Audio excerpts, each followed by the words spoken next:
दरम्यान smart meter लावणाऱ्या ग्राहकांना आता 10% रिबेट लागेल अशी माहिती देखील मुख्यमंत्री देवेंद्र फडणवीसांनी दिली। 95% ग्राहकांना वीज दरात दिलासा मिळेल। यासोबतच 300 युनिट पर्यंतच्या ग्राहकांसाठी रूफटॉप सोलर योजना देखील करण्यात येणार आहे। 1,30,000 ग्राहकांनी रूफटॉप सोलर लावलेले आहे अशी माहिती देवेंद्र फडणवीसांनी दिली। दरम्यान पंतप्रधान सूर्यघर योजनेच्या पार्श्वभूमीवर राज्यात योजना आणण्यात येईल अशी माहिती फडणवीसांनी दिली आहे।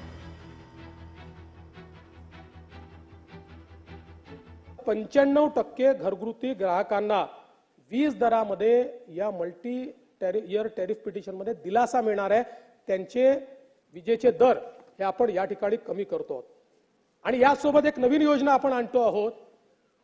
घरगुती ग्राहकांनी स्मार्ट मीटर लावायचं, प्रीपेड नाही, प्रीपेडवर बंदी टाकली, स्मार्ट मीटर लावायचं आणि त्यांनी स्मार्ट मीटर लावलं तर त्यांना पुढच्या 5 वर्षांमध्ये दिवसा जी वीज वापरतील त्याच्यामध्ये 10% रिबेट आम्ही देणार।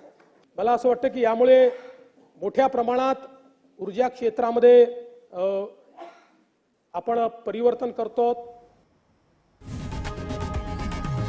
लोकशाही मराठी ऐका, पहा, जागरूक रहा।